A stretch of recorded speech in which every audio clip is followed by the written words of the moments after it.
Moni wachimwemwe abale ndi alongo okondeka lero pa tsiku lathu in a very special way kwathu kuno ku Malawi, the home heart of Africa, Republic Day, tsiku lokumbukira ufulu wa dziko lathu la Malawi, 6 July.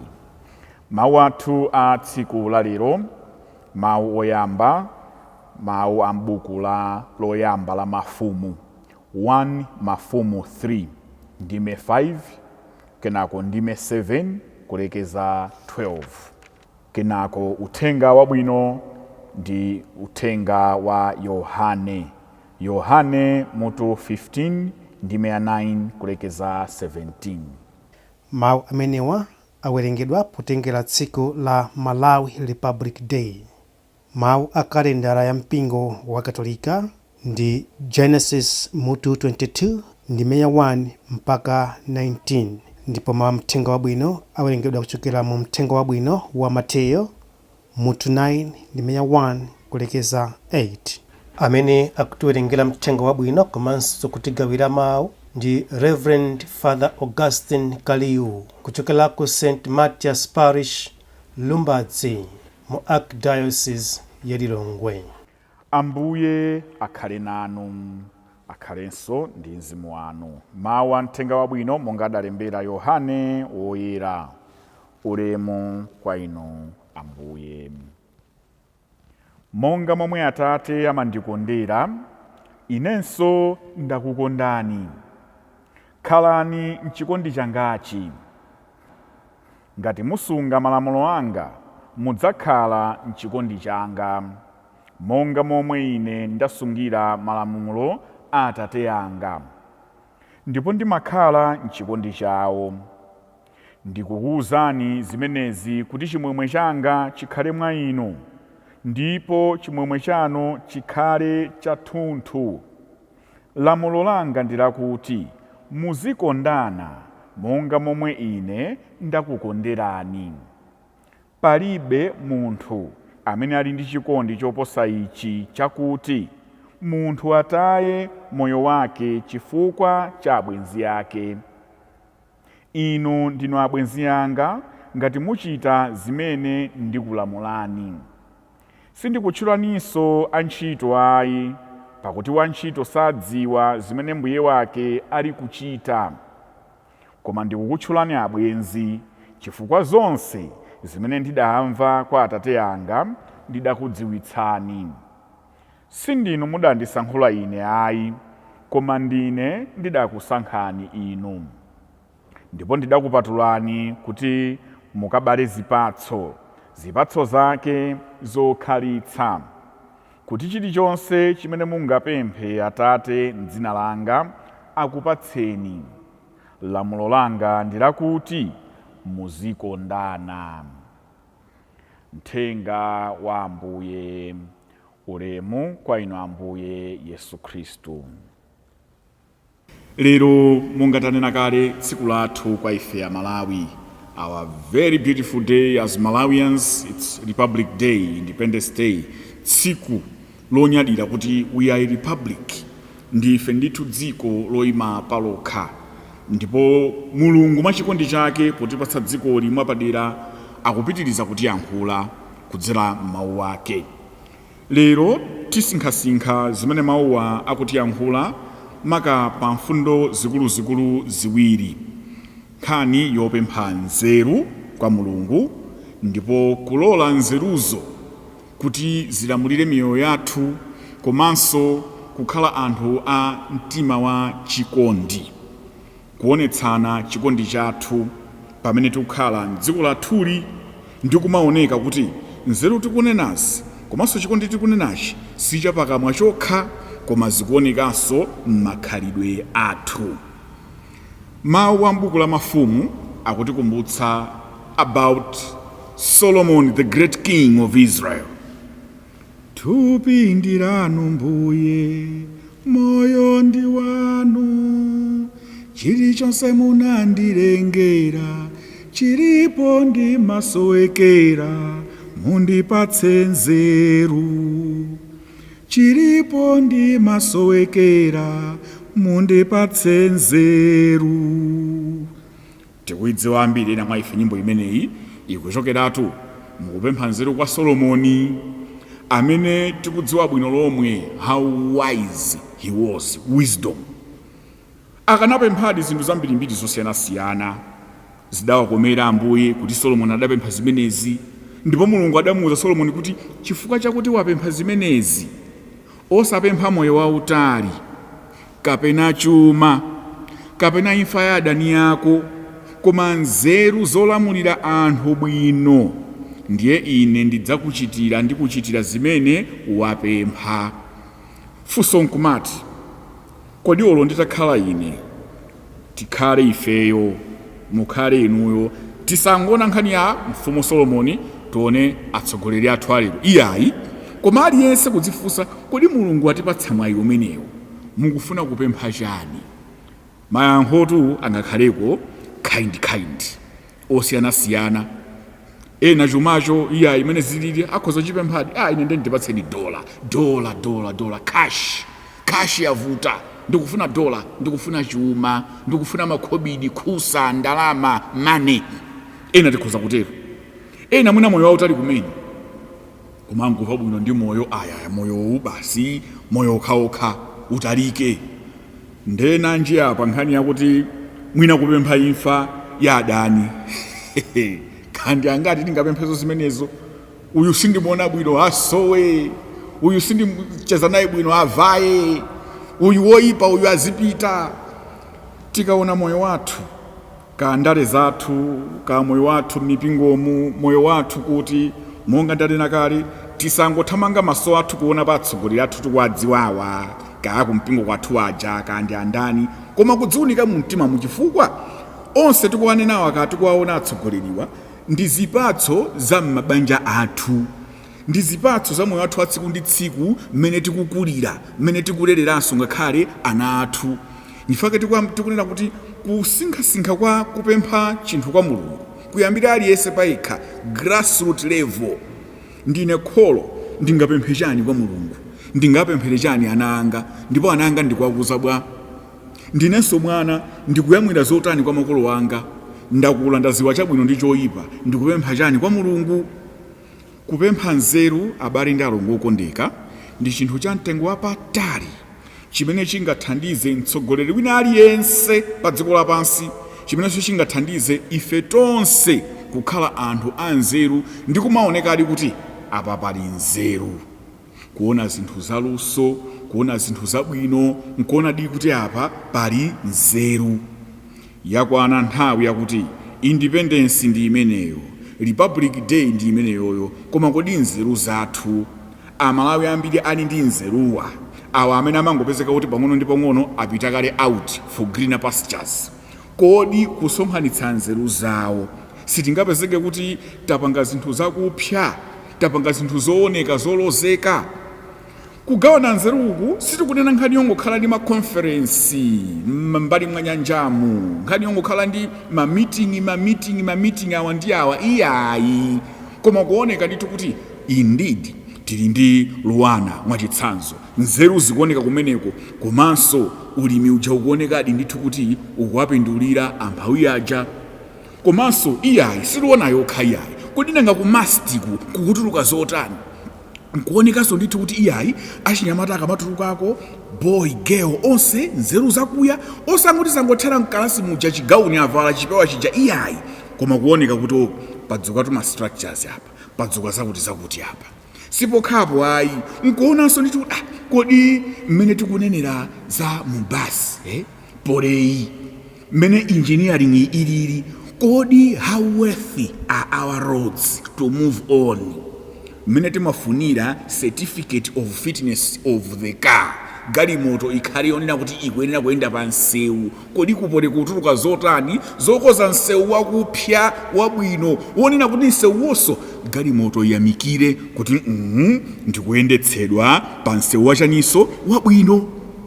Sizokhazo iyayi, mutchanko momwemu, kodi mukutuluka zotani zimene kandi ku judiciary, nkhani ya zamalamulo, kaya aphunzitsi kumene ndi ma department osiyanasiyana, nzeru nkumaonekadi kuti komatu anthu wangodziwa Mulungu, anthu wangolemekeza malamulo a dziko, ndipo akudziwa kuti ngakhale dzikolo lili pansi pa malamulo a Mulungu, ndipo akukumbukira kuti malamulo a Mulungu ali supreme, ali highest, amene ali ngati base ya malamulo amene timakhala nawo ifeyo pa dziko lino lachani kodi lapansi. Si masukulu okhawa amene tili nawo ayi, ichi ndi chitsanzo chabe. Tisanene za chipatala, Kamuzu College of Health Sciences, Kamuzu University, izi ndi izi, tisanene za Nzuni. Tisanenenso tisayiwale ma technical college amene tili nawo amaoneka ngati ampanda dzina, osakopa nyamata kapena mtsikana kuti apiteko, koma kuyikako ma resources, kuyikako chidwi, kuyikako mphamvu, kuyikako nzeru zomwezo, wina amene wapita kumene koko tizinthu timene timapezeka kuti akuti ichi tapanga import, ichi tapanga import, ichi tapanga import, kodi mmatekenikomu anyamata atsikana amene akutulukako kukhala ku garaja, kukhala mamekanika amphamvu sapezekapo.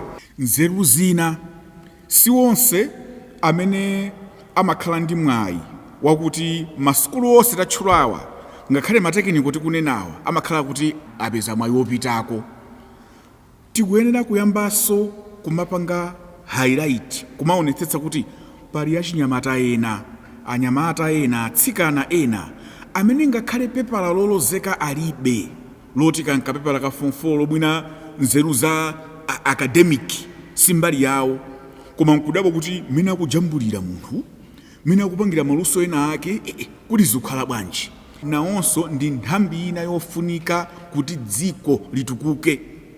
Awa kuzokhalanso anthu amene ali muzisudzo zoyimbayimba zikumene, masewera ampira, ndipo masewera ampira ndi magawo ambirimbiri. Makwinzi athu tikudziwa bwino lomwe amene amanyamulira mbendera athu. Kodi nzeru zimene zikupitiriza kuyikako mphamvu kumene kuku, kuyambira tiyana ting'ono tatsikana mu primary mu secondary, tidzapezeka kuti tikukhala ndi chinthu cha mtengo wapatali, anthu nkumagomaso kuti mukuti kadziko ka Malawika kuli netball imwe yachonchi. Inde wamiyendo kuti upitirizenso, sikuti tulinanso kuti football iteretu iyayi, koma tungofuna kunena kuti kusonkhetsa nzeru m'magawo pafupifupi aliwonse amene tikuona ndithu kuti as a country, as Malawi, we have the potential, we can do it, we are capable.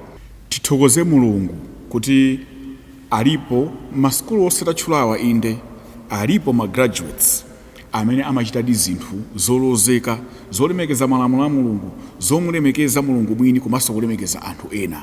Bravo and congratulations, and keep the fire burning. Tipitirize ndithu kuti inde kandife anzeru, ndife ma graduates tikunenawa, zimakhala zokondwetsa tikamaona kama alumni choirs m'makoleji athu osiyanasiyana atchulawa, zinthu zabwino zoonetsadi kuti munthu uyu ngakhale ndi expert mu field ina ake, ngakhale ndi wanzeru mu field ina ake, koma akupitiriza kumpempha Mulungu nzeru, kuti nzeru zifike pa chimake penipeni. Ndi zimene dziko lathu likusowa. Monga tanena kalenso, masukulu sokhawa amene tatchula, ifenso amene tikupanga zinthu zina zake zolozeka, koma ngakhale tilibe pepala lina lake, Mulungu athandize dziko lathu, atsogoleri athu nzeru zomwezo kuti papezeke njiradi ndithu yoonetsetsa kuti anthu aliyense akuchita contribute, anthu akuonetsa love kwa wina ndi nzake kudzera mu nzeru zosiyanasiyana zimene tikugawana. Koma zioneke lero kuti anthu wadi nzeruzi akuzichita investi, ndipo zikuloledwa kuti zigwire ntchito, zionekere poyera. Nkhani ya chikondi tili pakati ya Malawi, tikuuzana masiku ano, aonetseni lavu, onetsani lavu, onetsani lavu. Kati kuzopanga simuna kanyimbo, onetsani lavu, chanchani, zambirimbiri, tionetse lavu. Kuonetsa lavu uku ndikumene Ambuye Yesu akutsindika tsopano. Nzeru zimene tagawana kalezo, koma nzeru zijaso kupanda kuyikapo mtima wa chikondi, ndiye ndizi zimene zimapezeka kuti wapanga wina nzeru zabwinobwino, mapulani sanatheke, tasinthana kama udindo, ukubwera wina ufuna kumveketsa, ulibe chikondi, inde nawonso uli ndi nzeru, koma pamene chikondi changochoka waphwasula zimene zija, ufuna kuyambaso chaniso zinthu zina. Ndikumangozungulira pamodzimodzi in a vicious circle. Kumangoyima pamodzimodzi pamalo pajaponena kuti why are we stagnant? Why are we always sluggish? Why are we not improving ourselves? Wina afuna upanga zake, wina afuna upanga zake. Nkhani ya chikondi abale ndi alongo okondeka tisamayiphweketse. Nyimbo yathu ya fuko lathu imanenetsa adani athu njala, nthenda, nsanje. Nsanjeyi ikuoneka ikadativuta kuyambira grassroots level. Tanena kale kuti tisadathamange nthawi zonse kuponya miyala atsogoleri a mpingo, atsogoleri a dziko. Tiziyamba taunika kukumbutsana kuti atsogoleri a mpingo tili nawowa, atsogoleri a dziko tili nawowa, amene tikufuna ayendetse zinthu bwino akuchokera m'mabanja athu, tidawalera bwanji, tidawasamala bwanji, kuyambira makedzanalo. Tikayamba pang'ono ndi pang'ono mabanja nkumalolerana, tikakumbutsana kuti ukwati umatha kutengana, wakumpoto kukwatira wapakati, wapakati kukwatira wakumwera, zimatheka zitsanzo tili nazo. Ana abadwa, wina kholo lake wakuti, wina kholo lake lakuti. Tikavomereza zimenezi kwamba kukondana kuti we are all one people. Tonse mai watu ndi mmodzi Malawi. Tikakumbukira zimenezizi sitidzataya nthawi yakuti ngakhale mmudzitu mudzi umodzi kumakangana anthu. Asatuluke mbanja mwina mwana wachita bwino sukulu yake, banja lina nkhwidzi, nsanje, kaduka. Asatuluke munthu wina waiphula inde akagwira kantchito ali ku tauni, wina ali kumudzi akuona ngati hamba onyada, hamba onyamwa, mwakuti. Kusachitike zovuta, zikabwera zovuta zija milandu mbwerekete, nkhani yake pajali mchuma amenewa takhaulitse amanyada ankaona ngati sadzabwera kuno. Kodi tipita nazo kuti? Ndiye tiona ndithu kuti ngakhale timanena awali apo, koma akuchokera kuti? Kodi sadakule mu zinthu zomwezo, sadazunzike mu zomwezi. Yakwana nthawi onetsani lavu, onetsani lavu. Tionetseni lavu kwa wina ndi nzake. Makolo onetsani lavu kwa ana anu. Ndipo pamene tikuonetsa lavu kwa ana athuwa, sitikunena ana amene ndi only biological children iyayi. Onetsani lavu kwa mwana wanu munambalayo, ngakhale kwa mwana wanu amene mwampeza. Mwana munampezayo sikufuna kwake, sadafune kuti makolo ake apite atsogole. Komanso wina tampeza oloyena ali uku ali uku, mwanayo sadafune kuti banja loyamba livute. Muonetseni chani kodi mwanayonso? Lavu, onetsani lavu. Ifenso ana pamene tikukula tisakhalenso ndi matukutuku kwa udyo, nafenso Mulungu akutiuza ana nanunso onetsani lavu kwa makolo anu, onetsani lavu.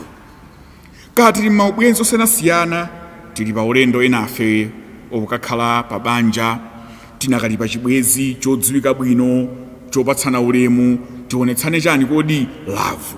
Ndipo lero ngati tsiku la holiday, tsiku labwino, ndi bwino kuonetsana lavu ndithu, kuyenda ku limodzi, kuyenda ngati ngumbi, kupangirana ku zinthu bwino limodzi, mogawana. Osati onetsani lavu moseuliliweyo bize matext pajatu onetsani lavu ka darling taonetsani lavu, be taonetsani lavu. Kodi iweyo amene okumpemphayo be onetsani lavu, iweyo wamuonetsa lavu? Balancing the equation. Tionetsane lavu aliyense. Kauyamba ndiwe, ndakuonetsa lavu, are you not returning at least? Koma palipose onetsani lavu, onetsani lavu. Iweyo kungofuna kuti uzikondedwa wekha, koma iweyo kukanika kuti umutani umukonde munthu wina. Onetsani lavu kwa wina ndi nzake. Mipingo mwathu, miphakati mwathu, mumaparishi mwathu, madayosisi mwathu, onetsani lavu. Magulu athu amipingo osiyanasiyana, ulibungwera kuti, ulibungwera kuti, ulibungwera kuti. Onetsani chani kodi? Lavu, chikondi chionekere poyera. Ndife tomwe amene tikapanga zinthu kumpingo, ndife tomwe amene tili nzika za dziko lathu. Ndipo tikadziwa kukondana kuyambira kumpingo ku Chikhristu kutipanga shape malamulo a Mulungu, the golden rule, the golden commandment, love your neighbor as you love yourself. Ndife tomwe amene tikakwanitsa kuti tikapitanso kundale kuja tikakhale dinchere ndi kuwala kwa dziko lapansi, kuwakumbutsa kapena kukumbutsana kuti inde tili kundale, tikusiyana zipani, tikusiyana izi, koma ngati akhristu ndi mchere umene tili nawo tikayika kundale kuja kuti ngakhalenso ndale zija pang'ono ndi pang'ono chikondi chikhathamire kuti kumene kuja.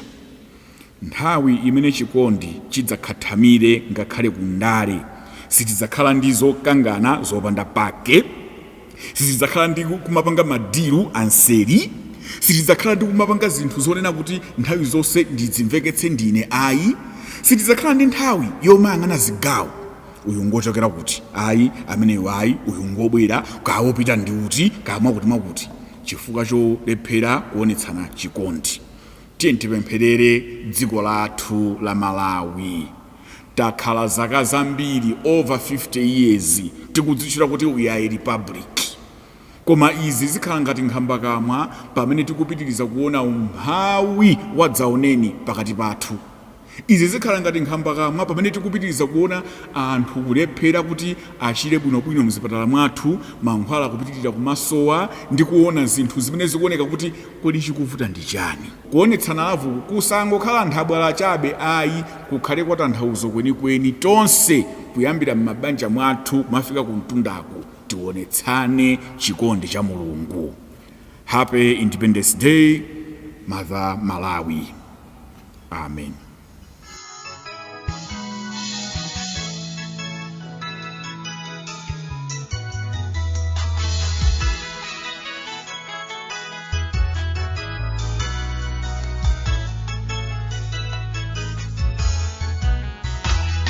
To you.